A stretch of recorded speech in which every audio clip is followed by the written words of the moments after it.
Perez is the man of the hour. Verstappen's daddy steps in, and Isidro loses his cool over Mercedes. Welcome to the Late Night Race Review.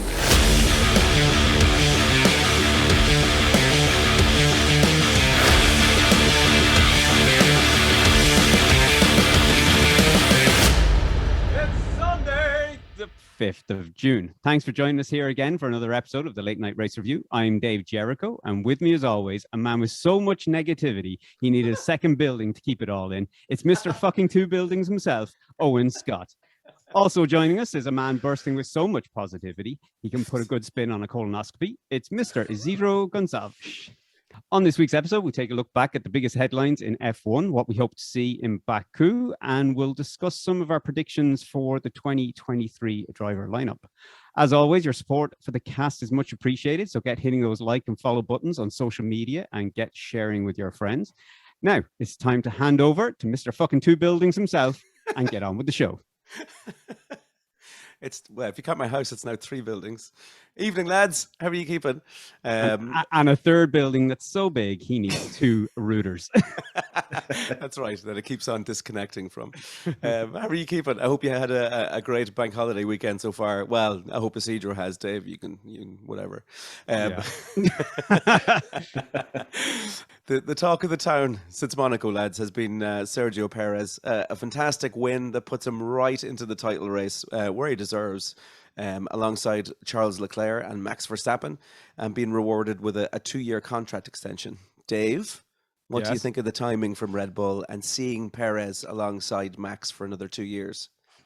Oh, I think the timing from Red Bull was probably inevitable. I mean, who else was going to, like, he's showing form, so who else were they going to sit in that car next year? The more so, I think the timing for Perez is more important after the statement that came out from Red Bull. So yeah, I think from both sides, I think it's the right move, isn't it? I think it's a good fit for everybody. Yeah, absolutely. This time last year, you could have probably seen the likes of a Gasly maybe getting a shout, but I don't think there's anyone that's currently on the grid that could do what Perez is doing for Verstappen and for Red Bull at the moment. I don't think. No, I don't think so. I think it's a great fit. Although I think Jos might disagree with everybody, but yeah, I think it's a great fit for everybody. Daddy. Yeah. Isidro, were you surprised to see Perez get the extra 2 years? And has he warranted that extra time, do you think? Definitely. He's doing very, very well. And I think Monaco win was definitely the proof that if there was any doubt in Red Bull's mind about extending the contract, it got cleared after Monaco. So it's probably deserved. Let's see how can they manage the 2 pilots that are now racing for the first position in the championship. Do we think we'll see a Nico and Lewis scenario after? I think they let them drive for a while. If they start wrecking cars, Red Bull might say, yeah. There's previous here with Red Bull. I mean, they had this with Ricardo as well, but I don't see Perez. He doesn't have the same mentality as a Ricardo. I don't think he's as ruthless. Maybe I think he's much more of a team player, and I think that's another reason why Red Bull have handed him that extension, is because they know what he's like within the team setting, as opposed to, obviously he can challenge for a title, but I think within that team it works just so well. I think that might change. Do you think? Yeah, I think that mentality. I would have agreed with you had we had this conversation, which we probably have already. But if we had this conversation last week, I would have said, yeah, like, he's a team player. He's happy to take the team orders and stuff like that. But he was annoyed at the team orders being issued previously. He's been putting in good performances. He he's gaining or he's eaten into the points on Verstappen, and then Red Bull have come out and said we don't care which driver wins the title. I think he might get a bit more bullish now. I think he's got a 2-year contract. Why not? Why not stick your elbows out now or dig your heels in, whatever you want to go with, and not play the teammate game. Like, I mean, he's as much chance to win the driver's title this year as Max does. So yeah, I think if the team orders come, I think he'd be less inclined maybe to get out of the way this time. Be very interesting to see the two of them clashing in the garage, wouldn't it? Red Bull doesn't care because either Paris first and Verstappen second or vice versa. They still get the same amount of points for the championship manufacturer. So for them, it's they don't really care at the moment. Yeah, exactly. Yeah. They get the points either way. And Dave, Red Bull, as we've talked about there, they came out commenting about the driver situation and saying that they were happy to let the two drivers race. Are you surprised by these statements after the year that Max had and how much they're investing in him to be the number one driver? I know we have this talk about number one, number two always, but Max very much was nailed on as number one driver there. Yeah, I mean, look, he's the world champion. So, I mean, we knew he was going to be given preferential treatment going into the start of the season. Like Perez was definitely, and I think we had the conversation that we thought Perez was going to be whoever was going to win the constructors title this year. It was going to rely heavily on the number two drivers backing up. So in the instance of Ferrari, we thought, Carlos Sainz, we were talking about it before, might let the side down because of his poor run of results. So whereas with Red Bull, we thought, he was strong last year. He wasn't going to be competing for a driver title, but he was strong enough that he was going to help that team win the constructors title. And same goes this year. But now he's stepped up his game again. So for Red Bull, again, like I said earlier, I think they're in that Nico and Lewis scenario now where they do have two drivers. Maybe Max is still just nudges it on the favorite side of things. I mean, he is the reigning world champion. He does possibly edge Sergio on the track ever so slightly, possibly. I think they're right in backing Perez now and allowing them to race. Isidro, put yourself in Christian Horner's shoes for a second, if you would. You're young, proven superstar. Who's likely going to be a multiple times world champion. And then you have a super talented, experienced driver pushing for race wins. How do you manage them on track? Or how do you manage them within the garage as well? I would just let them drive until I see that they can behave on track and in the office per se. And if they don't manage themselves, then I would imagine that at the end of the day, Verstappen is the guy that they have their sights on for the long run. Perez is a solid driver and he's now got extended, but Verstappen has been there for a while and his contract is much longer and is the reigning champion at the moment, defending the title.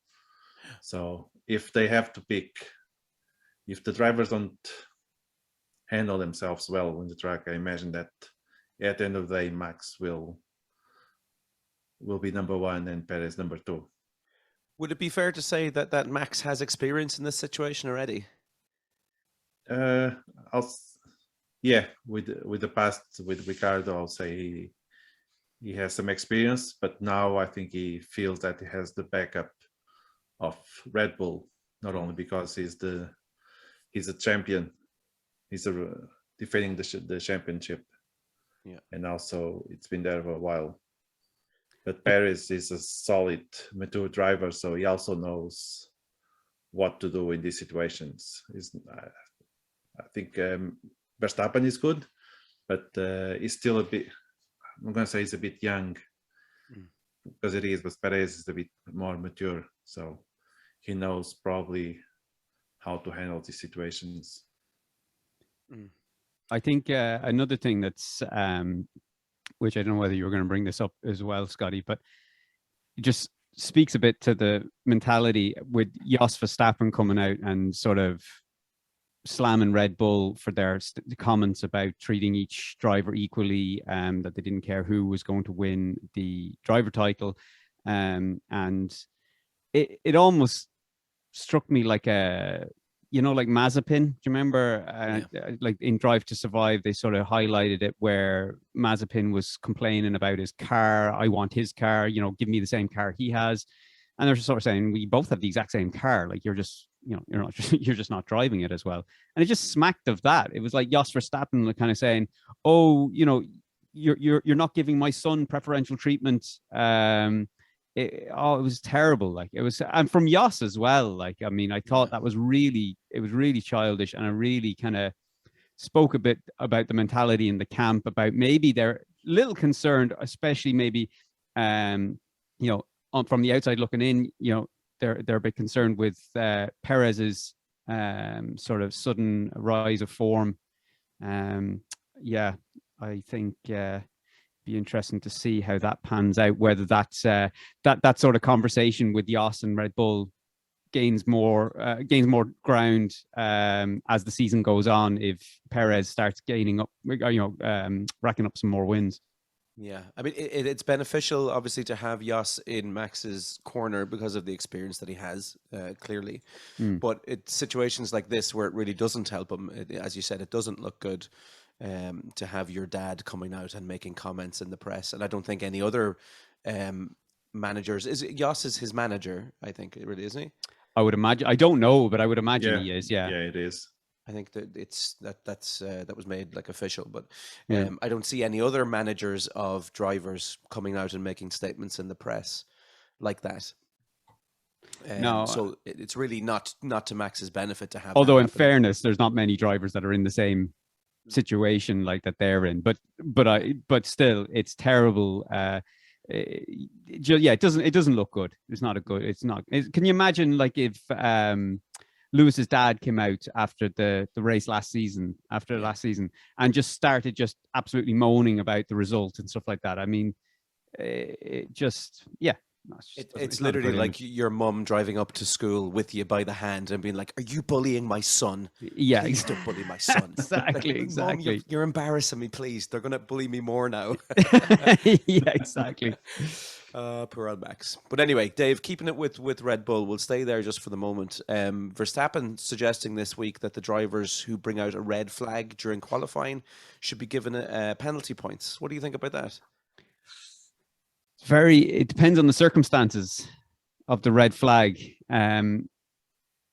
Like he's sort of, I think he was talking about that. This conversation has been going on before the Monaco incident with Perez and Sainz that brought the red flag out in Monaco for the qualifying.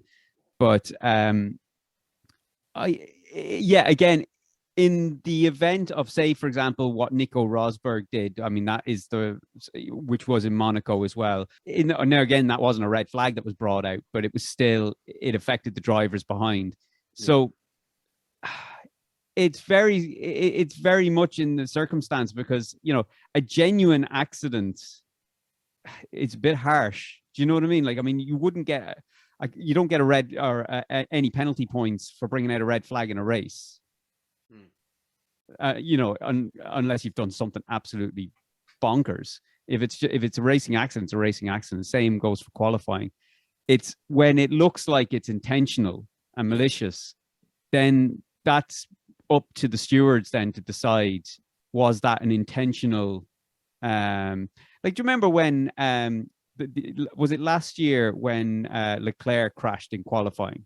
Yeah, Monaco last year, yeah. And I know that, like, he clearly didn't crash the car to stop anyone else setting a faster lap, because he absolutely wrecked his car and ended up not starting the race. But there was a lot of people that speculated that he did that or attempted to do that. Maybe he attempted it and went into the corner a little too fast and damaged the car more than he intended to. But people were of the assumption that he intended to do that and bring out a red flag. Yeah. So, like I said, in those instances, I think it's up to the race stewards then to decide whether penalty points should be awarded. But I think that's a very difficult decision. I think we're on a slippery slope at that point, I think. In that situation, say, take that specific one last year in Monaco, would that mean then that Leclerc would drop back down the grid? I think was he talking about a penalty or penalty points on the license? Oh, right. Okay. So I think you can have 12 penalty points on your license before you get a race ban. Okay. So I'm not sure whether he's talking about a penalty, like a grid place penalty, or whether he's talking about penalty points on your license. I think it might have been penalty points on the license, but or maybe he was just talking in general penalty, whatever is fitting for the event. Either way, I still think it's on a slippery slope. I do think in the likes of, like I said, what happened with Nico Rosberg, I think that was clearly, I mean, he'll tell you it wasn't, but I think anybody, I'd say 90% of people watching that race and that qualifying thought he did that intentionally. So I think in that instance, yes, probably he should have got a penalty. Should have been, I think he got pole position that race anyway. That's why he did what he did. So he should definitely have lost that pole position, I think, for that. But again, it's a slippery slope if you start doing that and start policing qualifying in that way. Absolutely. Yeah, I agree. And speaking of red flags, Mick Schumacher and Haas are in the news as well. Mick being given a warning over his recent crashes. Isidro, do you think that this is starting to get a little make or break for young Mick? Yeah, I think things are not looking good for Mick Schumacher. Might be just a public warning, the first one, but I imagine that on the background he must have received much more, and so I don't think things are looking good for him on the next season, unless he picks up and suddenly starts collecting points over points. Because at the moment, Magnussen is doing a much better race than he is. Yeah. Dave, what do you think? Yeah, I'd agree. I'd nearly see he could be gone for next. Like, I'd hate to say it because it's just, I think for the nostalgic value, you'd love to see a Schumacher do well in Formula One. But I mean, he's cost the team in excess of what, $3 million, $4 million over 4 crashes. Now I know they're scattered through the last, maybe, the back end races of last season and this season. But that's a lot, and we're only 7 races in. What are we, 7 races in? So he's a long way to go still this season. So if he keeps this run of form up, he's not going to have a drive next. It'd be hard to justify why he should have a drive. And if he does have a drive, if he does continue to have bad form and still has a drive next year, then I think that has to be something that's come from higher up, that someone has said, give him, we're giving him as many chances as possible until the absolute dying death. But I don't think it'll be in a Haas though. Yeah, so the likes of, say, a Latifi at Williams, do you even see Schumacher going to a Williams or a team like that? See, he's in the Ferrari Academy. I mean, Ferrari. But that's why I mean he would. The only reason I think he would, if he continues to have a poor season, crashing cars, etc., the only reason I could see him still being here next year is because Ferrari want him. They have this romantic vision. I mean, Ferrari are a romantic sort of outfit, and they see it that, if we can have Schumacher, in a Ferrari, excuse me, in the next couple of years, there's a bit of, Formula One romance to that. But so that's I think that's the only way that would come from. There's like an instruction from the Ferrari Academy to say, give him one more chance. But I think Gene Haas will kind of say, no, we can't afford it. So he may end up, I know this sounds ridiculous, and I don't, because I know the cost caps, like everybody's fixed on their own budgets and stuff like that. But like, I could nearly see him swap with Joe, not because he deserves the promotion up to an Alpha, but purely to keep him within the Ferrari family and keep Gene Haas happy, because they're on a lower budget and can't afford a driver who keeps wrecking cars like that. Yeah. So I know that's a lot of ifs, whats, buts, and maybes, but hey, that's what we do here. That's what I was about to say. Let's stick with hypotheticals for a second, and looking at the grid as a whole and the performances up to this point this year. Do you see? Let's go with Isidro first, I guess. Do you see many changes in terms of driver lineups for the 2023 season, or what do you see? I don't. I see Alonso going back to McLaren, maybe. Oh wow! Jesus. Well, he'll As you can tell from that, we all agree with you. I mean, that's exciting, but yeah, interesting. because I don't think he's. I think Oscar Pestriati or Piastri, Yeah. he's definitely taking his place there. So having Alonso back to McLaren, and I'm sure they'll be delighted.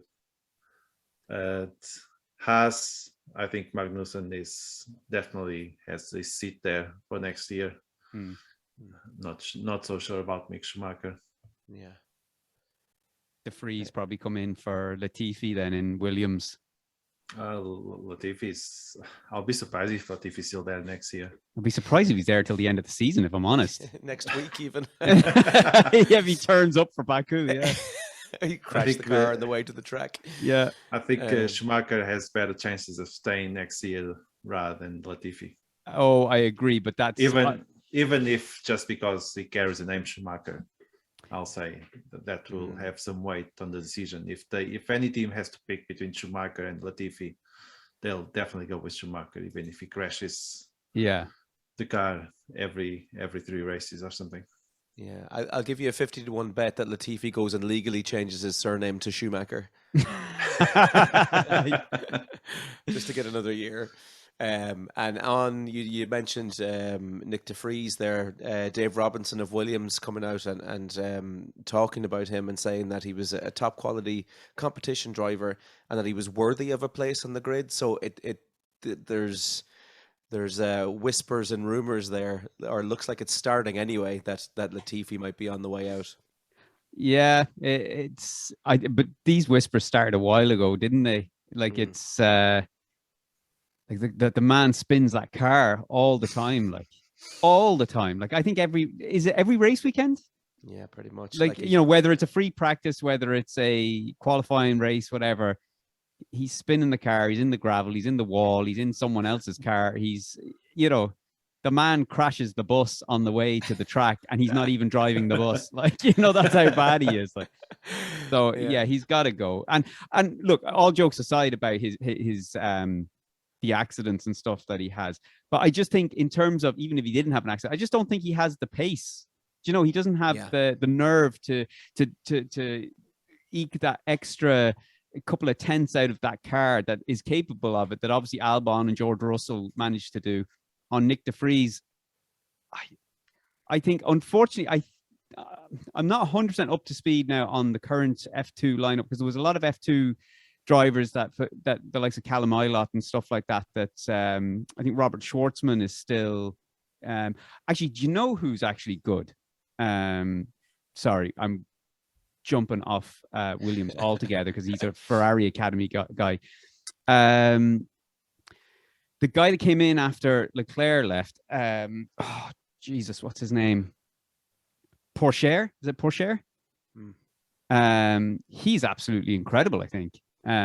He'd be great to see in Formula One. And if now he's not a F2 champion or anything yet, but I think he's definitely a good driver.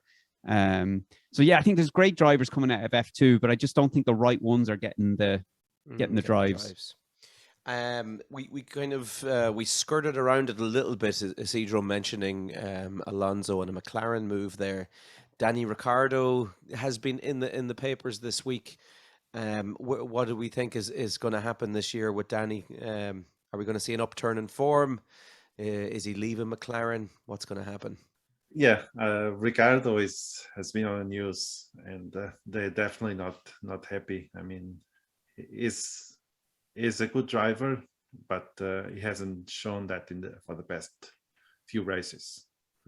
And with Alonso not being happy with Alpine, I'm sure he will look into another team, and McLaren might be that team. They'll be happy to take him back, I imagine, and put Norris with Alonso. Yeah, I think. I think Daniel Ricciardo. He either has to really find his form quick, like Formula One's ruthless. Like you don't have time to just kind of go, oh, I'm having a bad season. You'd want to be someone like Lewis Hamilton or Sebastian Vettel or someone who is a multi-world champion, or certainly someone who competes for the championship each year, to be able to have a bad season and just chalk it up as a bad season and we go again next year.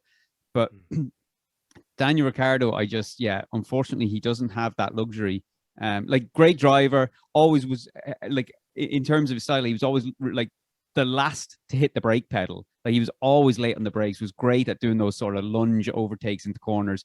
But now he just whether it's the car, whether it's his own mindset, but he either gets that kind of in check soon, or like you get chewed up and spat out in Formula One. And I kind of like that about Formula One, that it is that ruthless. Like there is no margin for error. So yeah. It seems to be a little bit of a repeat of last season as well, because he had it similarly iffy start to last season, if Drive to Survive is anything to go by. And he started to have a little bit of an upturn. I think was it Monza that the two McLarens was a 1-2?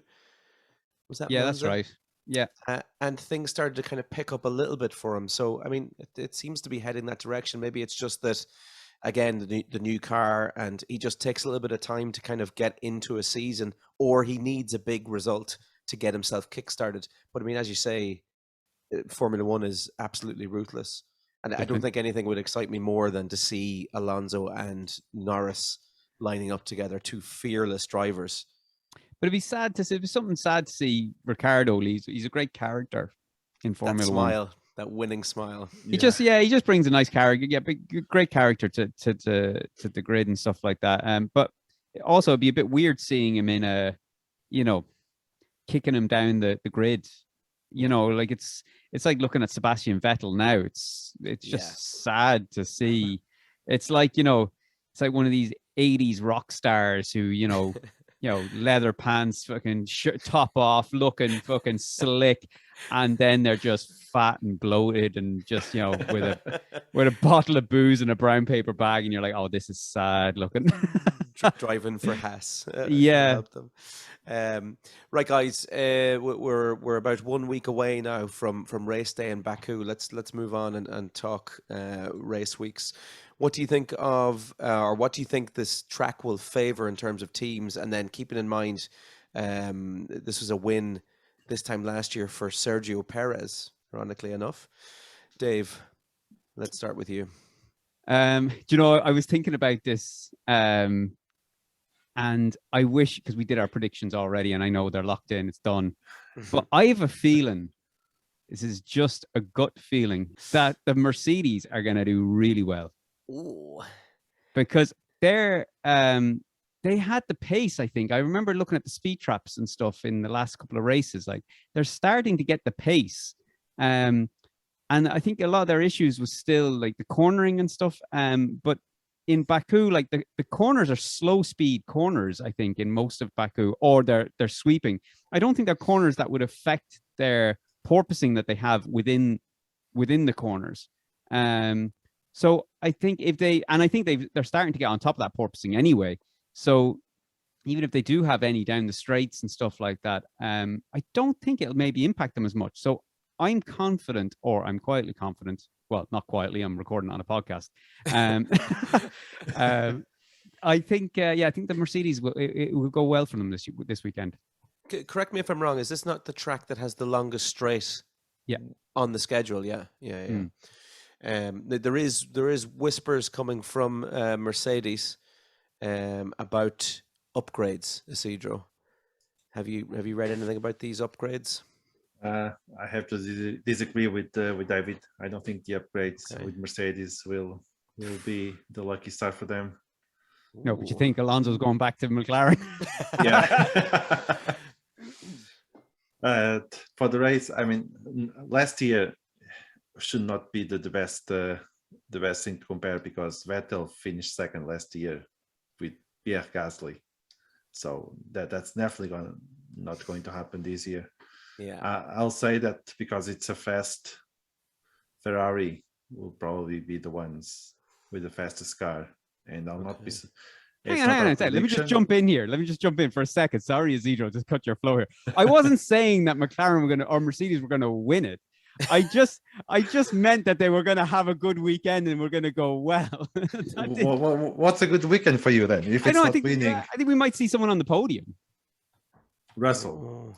Well, I don't know. Russell or maybe Lewis gets a little excited, but Predict, Dave. Predict now. Yeah, well, I wasn't. I mean, Jesus, I got absolutely slated there. I was predicting Mercedes 1-2. Yeah, I had to defend my honor. Sorry. Yeah, clearly the this upturn in opinion on Mercedes is to do with the upgrades. This is a recent development. It is a recent development. So it was the trackside engineering director, Andrew Shovlin, who was interviewed, and he mentioned that it wasn't maybe hinting at so much the upgrades, but it was more the tweaks to the upgrade package that they brought, and I think they're expecting to be closer to the Red Bull and Ferrari. So I think I don't know. Even without that, I think I had time to give it more thought than I did than I did when I gave my predictions, and regretted maybe my predictions, especially when I could have gone for my surprise. I could have gone with a Mercedes, but So I think they're going to do well. I don't think they're going to win, Isidro, but I think they'll do well. So the well could be a podium, but not winning. That's what. Yeah, I'll go with a third place for a Mercedes driver. I might even. I'll go bold and I'll go outside of our predictions. I'll say a 3-4 for Mercedes. Oh, interesting. Little side hustle bet. Now, keep in mind now we've got, say, 15 races left this season. We've had 7 so far? Is it 7 rounds? Yeah. Yeah. It's very possible for a Mercedes to get back into the title race and put themselves among the Ferrari and Red Bull. They're not far behind. No. So I mean, if they start creeping into it, which they're doing pretty quick, they're getting on top of things pretty quick. Another couple of races. Yeah, it keeps them in the hunt still. I think George Russell's keeping them in the hunt, but they'll be in the hunt still. All right, that's it for this week's episode. We'll be back next week for a full race review of the Azerbaijan Baku Grand Prix weekend. As always, if you want to get in touch with your own questions, comments, or corrections, send them on to feedback@latenightracereview.com or anywhere you find us on social media. Until next week.